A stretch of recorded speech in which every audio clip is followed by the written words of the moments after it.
Assalamualaikum warahmatullahi wabarakatuh. Perkenalkan, nama saya Alrif Alapaso dengan NIM B1A1231107. Di sini saya akan menjelaskan tentang jurnal untuk memenuhi tugas mata kuliah Hukum Laut Internasional dengan jurnal yang saya temukan yang berjudul Studi Kasus Kapal Negara Vietnam di Laut Natuna Utara. Oke, jadi kita langsung aja masuk ke pembahasan jurnal ini. Jadi, pembahasannya adalah United Nations Convention of Law of the Sea merupakan hukum laut internasional yang diterapkan oleh negara-negara di dunia pastinya kan. Nah, konferensi hukum laut ini dilakukan beberapa kali hingga ditandatangani oleh konferensi-konferensi UNCLOS pastinya. Salah satunya adalah konferensi hukum laut tahun 1958 dengan dilaksanakan di Jenewa dan menghasilkan 4 konvensi yaitu laut teritorial, terus laut lepas, perikanan, dan juga landas kontinen. Nah, kemudian ada juga nih konferensi hukum laut 2 tahun 1960. Nah, pada konferensi ini tuh tidak menghasilkan kesepakatan atau konvensi apapun, tetapi terdapat beberapa hal yang dibahas tuh. Nah, ada 4 hal juga nih yang dibahas, yaitu yang rezim selat, hak negara pantai di bidang perikanan dan laut, kemudian pendefinisian landas kontinen, dan perjuangan Indonesia terhadap wawasan Nusantara.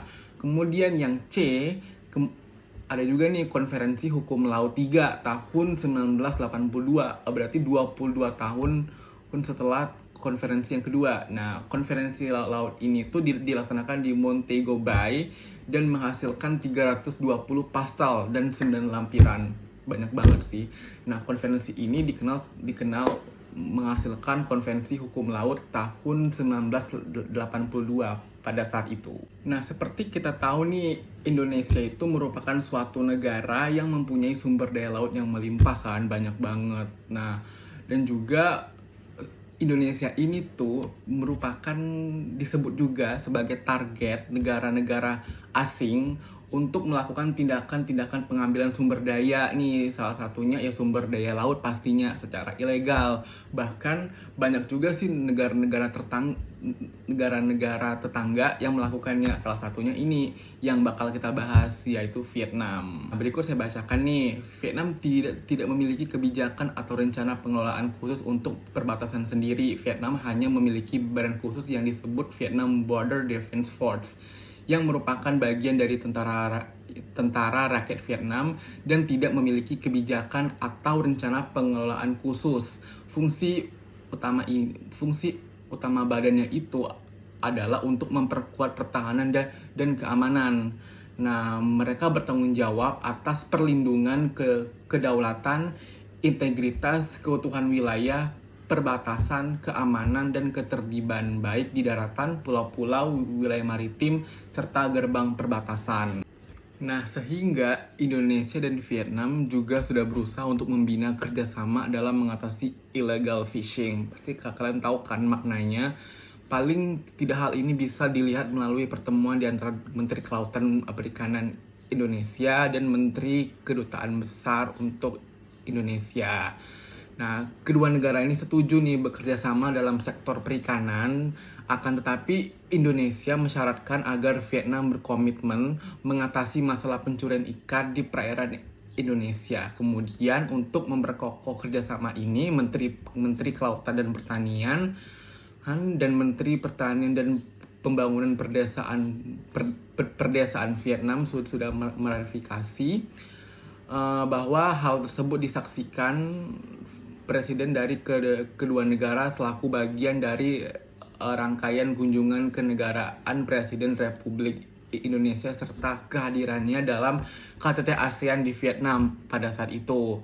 Nah, peristiwa tersebut juga menjadi tanda meningkatkan kerjasama kedua negara dalam bidang kelautan dan perikanan yang diharapkan bisa dijadikan model untuk pengembangan kerjasama di antara Indonesia dan sejumlah negara tetangga di kawasan yang mempunyai batasan maritim.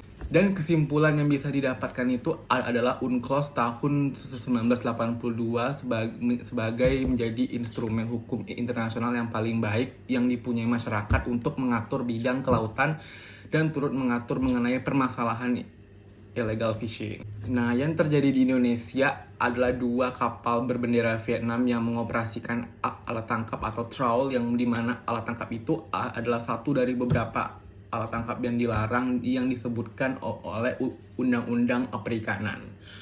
Pada hukum nasional, kasus illegal fishing itu adalah kasus ilegal yang telah diatur oleh Undang-Undang Perikanan pastinya, yang mengambil beberapa ketentuan dari UNCLOS tahun 1982, serta Indonesia juga menandatangani konvensi tersebut melalui Undang-Undang Nomor 17 Tahun 1985. Undang-Undang Perikanan sudah menjabarkan sejumlah aktivitas yang berhubungan dengan illegal fishing, yakni mengenai kewajiban tiap orang memenuhi kewajibannya, serta pemakaian kapal yang diperlengkapi alat bantu ataupun alat tangkap yang tidak memenuhi ketetapan. Dengan demikian, dengan dilakukan penegakan hukum di laut Indonesia sebagai upaya untuk menaati sejumlah ketetapan hukum internasional yang diberlakukan di laut yurisdiksi nasional Indonesia. Salah satunya itu Vietnam juga. Vietnam juga harus mengetahui aturan-aturan dalam hukum laut di Indonesia gitu loh. Begitupun dengan Indonesia juga harus mengetahui aturan-aturan tentang hukum laut di Vietnam. Itu dia tentang pembahasan jurnal yang saya temukan mengenai hukum laut internasional yang berjudul Studi Kasus Kapal Negara Vietnam di Laut Natuna Utara. Mohon maaf apabila ada kesalahan kata. Saya akhiri. Wassalamualaikum warahmatullahi wabarakatuh.